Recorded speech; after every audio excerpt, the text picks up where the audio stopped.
straight on. All right, good afternoon, everybody. What we're doing is because It's now 3 o'clock. We are convening for our last budget hearing of the day, which is cheers from the audience. Parking Violations Bureau. All right. And so with that, Lee, I'll turn it over to you if you just want to start and give us a little narrative, and we can go from there. Can you hear me? Yeah. Leah Whitmer, Director and Chief Administrative Law Judge of the Municipal Violations Bureau. For this hearing's purposes, we're focused on parking violations. So a lot of it, I don't want to be overly repetitive of what we talked about earlier during the prior budget hearing. So I'll just give a real brief recap, but I consider all of the bureaus under me to fall under the umbrella of the Municipal Violations Bureau. So again, as I mentioned earlier, we've had huge staff increases. We're at 18 full-time employees, 11 part-time employees. Under the parking specific budget, that's 12 full-time, 5 hearing examiners, but there's cross-training and cross-work. Everybody works on everything else. We've got most of our information up on the website. You can find some information. We're working on putting more up there. You can dispute your ticket online. So those come right into us, and that is the quickest, easiest way to dispute. And we're working to update the next round of ticket stock that we get with SPD to have that information on there. I know there's been, recent auditors audit last year, auditor report this year. So I just wanted to take a minute to kind of explain, parking. I think one of the big things that got lost in all of that is, right, there's different departments that do different things. So my department handles the adjudication of tickets that are issued by SPD.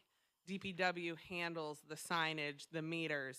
The payment center handles the collection of monies and oversees the booting process. So when somebody comes in to our office to ask about a boot, we send them over to the payment center. At that point, there's very little that I can do under the legal parameters of what's allowed. So if you get a ticket, you've got 90 days to dispute or pay before it rolls into collections. Once you have 3 or more tickets and collections across any plates that are associated with you, you're eligible to be booted.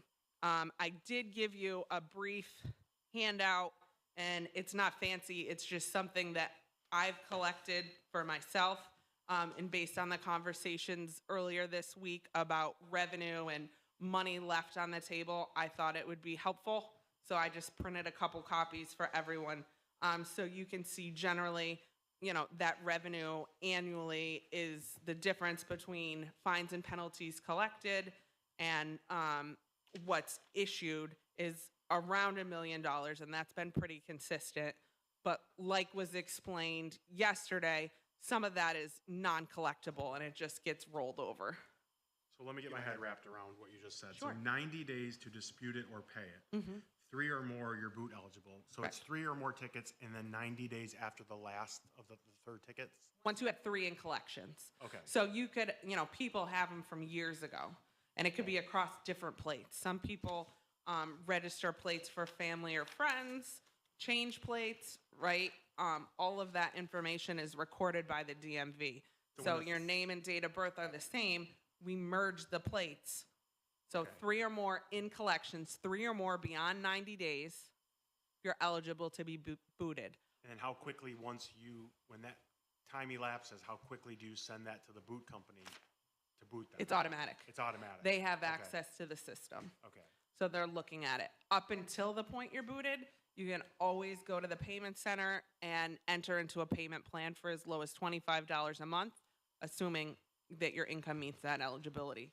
Does the boot company that we work with, how often do they create a new list? Like every day, are they running a report and saying all these plates are eligible They to can boot? directly go into the system, so they're scanning what's eligible while they're scanning plates. They have the plate scanner on the vehicle. Okay. And it's syncing with the AIM system. But the other important thing to remember with booting, on our end, you get the ticket, right? After day 21, you get your first penalty, right? And then multiple penalties roll on. Each time you get a penalty, you get a reminder notice advising you of the penalty, when it's due, what will happen. So there's multiple rounds of notices. And if we don't have your information, whatever, the DMV didn't have it, stolen plates, messed up plates, officer puts in the plate wrong. There are several states that we don't have the capability to pull plates. Historically, we pulled in only New York State. So like a lot of that money that was referenced that's sitting out there on the table, you can't boot somebody or move it to collections if you didn't follow the legal parameters outlined in both our local law and the state vehicle and traffic law, right? So you have to send every series of notice. So the city payment center under Deputy Commissioner Vicky Voss has done an incredible job of and brought to you, where you've approved issuing payment for different line items that EDC, the company that runs Ames, can connect with those other DMVs. A bunch of states like pool in one, some have their own. Like I think we're working to add California now because you have a lot of out-of-state people, right? You got a lot of universities. So a lot of people get tickets, but if you don't have their information from that state DMV, we can't send the notices. You legally can't collect on that.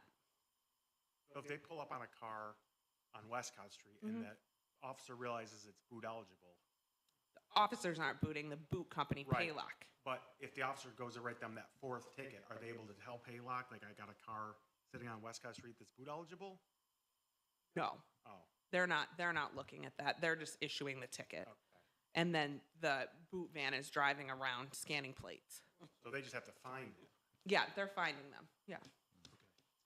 So I'm trying to come up with a creative way to say this, but I'm failing to do so, Sure. so I'll just be direct. Whether we're looking at your spreadsheet or the auditor's report from last year, downward trend in tickets issued, downward trend in revenue. Sure. So- this is one of our major revenue generation vehicles within the city. That's being laid on top of, you've just mentioned that your staff is growing. Where do we go? Yeah. What can your office do to shift this equation, to get that trend line from, from being in decline to an inflection point and going back up? So I just want to reiterate what I said at the beginning again, that it has nothing to do with my office, right? It's completely SPD. So I want to lay that out there, right? I don't issue the tickets. I just adjudicate. You dispute, you have a hearing. That said, I can shed a little light because we do work closely across departments. So the one thing that was key in the response to the auditor's audit last year in regard to that is the audit completely left out COVID, right? You look at the downward trend that was during COVID. So there was a statewide moratorium on issuing parking tickets. Locally, the mayor extended that beyond the statewide executive order. And then, obviously that wasn't the priority. So the numbers since then are going back up, right? At the chart you're looking at, they go down and then it's going back up. It is going back up at a slower pace than I think anybody would like. But, it's like anything post-COVID, you're getting back into the groove. There's, staff shortages, capacity issues. I'm working really closely with SPD, and we recently purchased 20 additional handheld devices. And we're going to start rolling those out to patrol officers, right? So one of the biggest issues with the handwritten tickets, they're incredibly time consuming. There's a really high chance of human error, both when they're writing the ticket and then when my staff is inputting it. But we've come up with creative solutions. The SPD cadet program, I had 1 to 2 cadets cycle through my office to input the tickets during their entire training program. Because again, the volume is so high. We only have 40 days to get the tickets in the system. At that point, a penalty's already rolled on. People can't pay it electronically if it's not in the system. So we're working really closely across all departments to come up with creative solutions like that. We are planning a training with EDC, again, the company that runs Ames, with SPD and IT, just to go over how to roll that out to officers. I've compiled a legal training on these are the things you legally need with a ticket. And I presented that to parking checkers. I'm going to roll that training out to all officers. On the IT side, historically, because we've only had, you know, less than a dozen parking checkers that use the handheld devices, the city's internal IT manage them. Obviously, rolling them out to patrol, we've got 20 of them in. I think we're ordering another 40. So a patrol officer goes out, they check out a device, they take it with them. Instead of, again, the pad, they're issuing the tickets manually, which allows you to capture pictures, which I know, you know, the photographic evidence component was a big point in both the auditor's audit last year and the report this year. So SPD's IT is taking that over. So I've been working closely, IT for the city has been working closely with SPD. Again, we're getting them trained on how to use them. All of the parking checkers have brand new phones and brand new printers. And I believe SPD is looking at, you know, a supervisor position to oversee the checkers, you know, which is, in my opinion, one of the toughest jobs in the city. You know, walking around giving tickets to angry constituents all day, because we get plenty of those calls. So, you know, I know Councilor Monto and I dealt with an angry one just last week. So I think it's a really big collaborative effort to get that number to go back up. You know, if you look at my projections from last year, I had thought it would be up a little bit higher this year. But I think a lot of that was technology related. For part of the year, we were down to just, you know, less than 5 handheld devices. So everyone's issuing written tickets. Once we deploy the handhelds, you know, get the parking checkers haven't been fully staffed. Again, those are hard positions to fill and there's high turnover. So if SPD can get those fully staffed, you know, along with some of the other suggestions issued, I think that the number will go back up. What do you have any idea, and this might be for SPD, what do we pay our parking checkers? Do you know, Frank? No. Yeah. So are we able to break out the revenue from how much we've collected via booted vehicles versus just, is that a number that's broken out? Yes, Okay. it is. Again, I don't handle the payment, so I can ask somebody to get that for you. I just wanted, because I keep track of this end of stuff in the adjudication context, I wanted to share. How challenging it is to go after out-of-state violators? I mean, it, like was mentioned, it's the same, right? We're not focusing, you can't focus on one or the other. We have increased the capacity for collections on those by partnering and paying for polls from those DMVs, so that information is getting input so that they get the notices, right? A lot of those people, like I'll use a student at Lemoyne as an example. Their parent owns the vehicle, lives in Minnesota, right? The car here gets ticketed.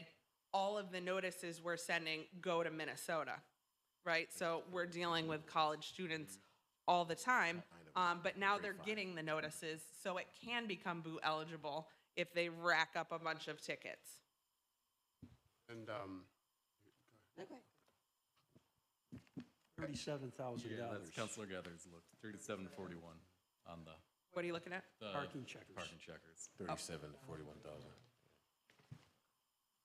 Yeah, it's probably under SPD, right? Yeah.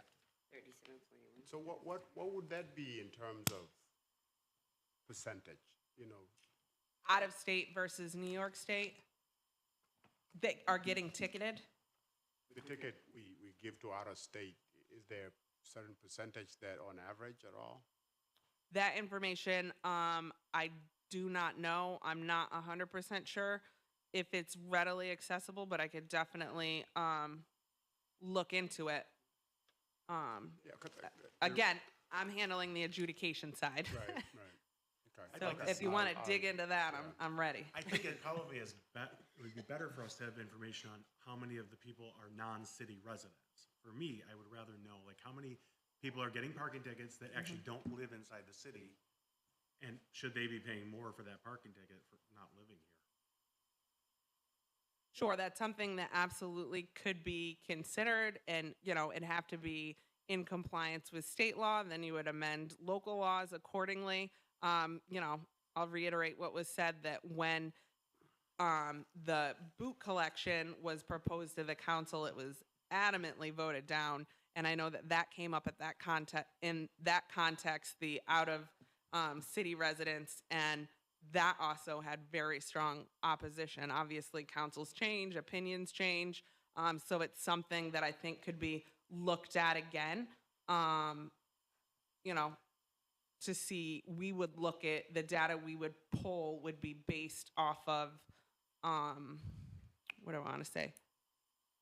The DMV polls. So there would still be a decent percentage that would be not accounted for. But I mean, we could at least probably get you the information.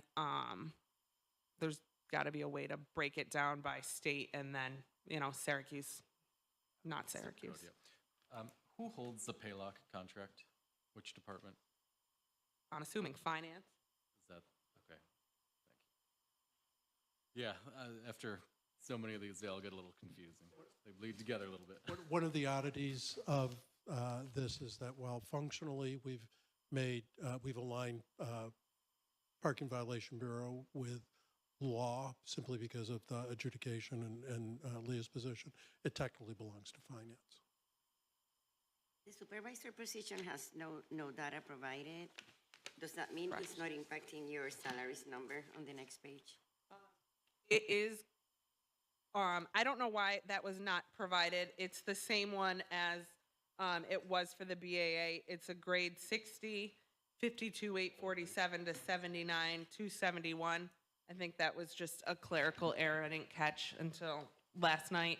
And that same thing as the BAA, it's vacant because we're waiting on the county's approval for the creation of that title. So I'm ready to go. It's impacting your total number here. Okay. Yeah, I'm ready to go as soon as we get county approval. Just a quick question. Yeah. So when you look at the total revenue on your sheet, 17 and 18 had the highest revenue collected. What were some of the trend that really helped that year? That was before my time. You probably asked Debbie over there. They probably did an amnesty or, yeah. Oh, okay. You could find collections.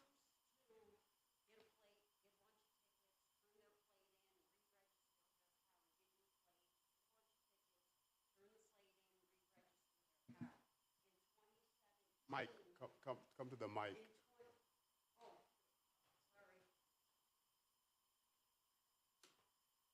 Prior to 2017, you could get a car, get plates, get tickets, turn the plates in, get new plates, and it didn't show you as the same owner in DMV's system that came to us. In 2017, DMV merged all those old plates. I believe it was 2016 they merged it. By the time we caught up and could start going after the people, so we collected quite a bit of money because all those old plates now showed to you, and booting went up like that. And you can't get your car until you pay for a boot in full. So the monies went up really big back then. Thanks, Debbie. That's helpful. Thank you. And similarly, 20 to 21 is when the amnesty was done. So there was a higher, that's why the revenue exceeds the fines and penalties issued for that year. How much revenue do you think Syracuse loses? This person gets 1 or 2 tickets, spends the money to hire a lawyer, and to get out of it. People, that would be for traffic tickets. The majority of people for parking tickets, non-moving violations, which we're talking about, right? Traffic tickets go through city court. Parking tickets go through this bureau. Right. Most They people get a don't parking ticket. hire lawyers. You don't see them, they'll hire a lawyer to get No. out of it. You know, Okay, so it won't affect you. very, very rarely. I mean, it happens. It's just very rare. Okay. One of the things that, especially from the New American community that we deal with, is the language barrier. You know, assume that somebody want to contest the ticket that they were given. Are there language services to be able to aid those people to argue their cases when they request a hearing? Sure. So there's a line item under both of my budgets for interpreter services. We rarely, I mean, maybe once in the 6 years I've been here, I've had somebody request an interpreter. We use the language line, which I believe most of the city uses. Same thing for calls. I try my best to employ at least one Spanish-speaking staff member. Right now, I don't have anyone. I've got someone that speaks Russian, someone that speaks Arabic. So I try that, you know, as best I can. That's something I'm looking for when I'm hiring, because, you know, anybody can get a ticket and it hits a large volume of constituents like you're referencing. But if somebody calls or comes in, we could use language line if needed. And that's why we're trying to push everything, you know, onto the website the best we can so that, you know, they could sit down and get the help that they need with the interpretation services. And the other cool thing that I wanted to point out that's in the budget, but somewhere tucked in IT's budget, is I requested monies this year for Ames has a web portal that dozens of municipalities that have Ames are using, where, you know, we need to do more research and work. And if we learned anything from implementing the codes module, you know, it'll be a heavy lift, take some time. There'll be some kinks to work out, but it would be an all-in-one stop shop for people for any type of tickets, including parking, that we're doing through Ames. So like came up in the recent auditor's report, you'd be able to go on, look at your ticket. You know, Counselor Rouser got one recently. You could look at that, see pictures, see what it's for. We voided it. It wasn't warranted. But, you know, you could look at all of those things, decide whether or not you want to contest it. If you do contest it, you're doing right through the portal. If you want to pay, you're doing it through the portal. You know, kind of a more comprehensive all-in-one stop shop for people where they can see everything. So I think we got to do a little more communication. 'Cause I have a gentleman who got 3 tickets in a day and a half, and he called me, and he did not understand what this was about. And then, Sure. and we had explained it to him, and an officer had to go over, talk to him, and say difference between odd and even parking. Yeah. And we got that settled. Yeah. And because he didn't know what to do, he didn't know what to Odd call and the even police. tickets are the majority of our tickets. Right. There's a And was much take- higher And it was percentage. taken care of, because the gentleman really didn't know. And it happens throughout my council district, you know, heavily. If some thousands of new Americans from various countries that just didn't understand. And I get calls. Yep. You know, which is good, because I can explain to them. Yeah. Help them with the police. Yep. And if anybody gets calls or if any of you don't understand it, because sometimes, you know, it gets very confusing. Even sometimes I have to write it down and I deal with it all day, every day, right? So, you know, I'm happy to sit down and explain it. I think that's the benefit of the hearing, right? Everyone's entitled to a hearing.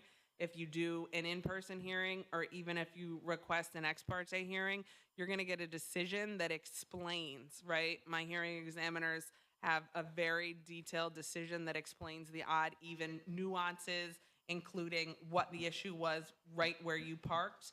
And then if you come in person, you know, I mean, I do the hearings myself. So there, you know, time and time again, people, I just moved here. I don't understand. This is not the way other cities do it. And, you know, they're still in violation of the law, whether or not they understood. But it can be explained so it doesn't happen again. Can we make sure that when we send out letters for a hearing, is there, at least, if not, can we make sure is there that option that offer that if you need interpretation, we can offer it, like explicitly say that on the letter. Is that I a bad- believe is it's that- on all is- of our is it there? hearing notices, or In English? it's in English, yeah. Right, okay. We're not, translating any of them, Right. but, yeah, and like the BAA tickets, it's on those. So it's on there. Yeah, I don't, Okay. it's not on parking tickets, but if you request a hearing, it would be on it. Yeah. I think we should do as much as possible to let people know that at least they have the option to request interpretation when they need it, either on the ticket and then on the letter. Obviously, you said that it's on there. Sure. That'd be great. Lee, a little historical look. What happened between 23 and the current year that salary in your department jumped from 142 to 413? That was all the additional positions. Oh, sorry, you weren't here at the last meeting. Oh, yeah, Yeah, sorry. we added, if you look at the position numbers, right? Well, it says 12 and 12, but the year before, there was no deputy director, no supervisor, no legal secretary, no admin aide, and there were maybe 3 or 4 clerks info aides total. So we doubled or tripled the number. And most of the positions fall under the parking budget because the BAA budget has my position. So just to kind of balance them. And parking obviously generates more revenue, so could house those better. The projected 14 was 413. The adopted was 523. Is 108 up at the top. I was actually reading it the other way. I thought that the And I believe that would be the comp study increases.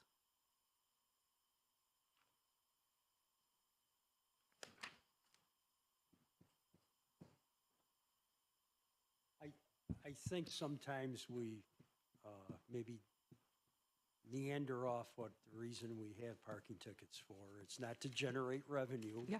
It's for public safety and for the free flow of commercial activity in downtown and some of our business areas. So, it's not like, I feel sometimes we sound like some Georgia sheriff waiting with his badge waiting for a speeder to go through, I Yeah. mean, Well, I think we're that's not- the point of all the tickets that my department's adjudicating, right? Is to None of them, try to, like, we temper want them all to behavior. be self-sustaining and to pay for themselves, but they're all for very specific purposes for the health and safety of our city. Downtown was in bad shape. We had one administration that told the parking checkers to steer clear of downtown from, 11:30 to 2 o'clock in the afternoon to allow people to park and have lunch at some of the downtown restaurants. I mean, I'm not blaming anybody, but I think sometimes when we get into the revenue thing, maybe we sort of focus on it a little too much. We can't balance the budget on parking tickets. But, one. yeah, it helps, you're right. Councilman Maniago. Anyone else have any questions? Are you increasing your staff? Not this year, no. Okay, so We did all you're those not- increases last year. And like I said, I still have the 2 vacancies for the supervisors and then an info aide and a clerk too. So it's been a heavy lift absorbing illegal setouts in the past year. But for right now, I kind of want to focus on filling those positions and delegating tasks. So you'll have salaries going up, temporary services part-time? That stays, the temporary services is staying at 150. The projected is just a little lower this year. And then the contracted services line at the bottom there is my supervising hearing examiner who's part-time with me and part-time with law, and he's under Sarah. That's why it's at the bottom. Yeah. Oh. Well, if anyone ever has a parking ticket or if you want to stop by, I welcome you down to check out our new space. It really looks great. The skilled trades, maintenance, everyone did a phenomenal job. The city court used to be the place where you try to adjudicate your parking tickets. Yeah. There'd be lines of people outside. And they came, yeah. And the judges certainly appreciate it. I'm sure. So, Can I get a motion to adjourn? Adjourn. And second? Thanks, Leah. Thank you. Thank you very much, everyone. We'll see you here tomorrow.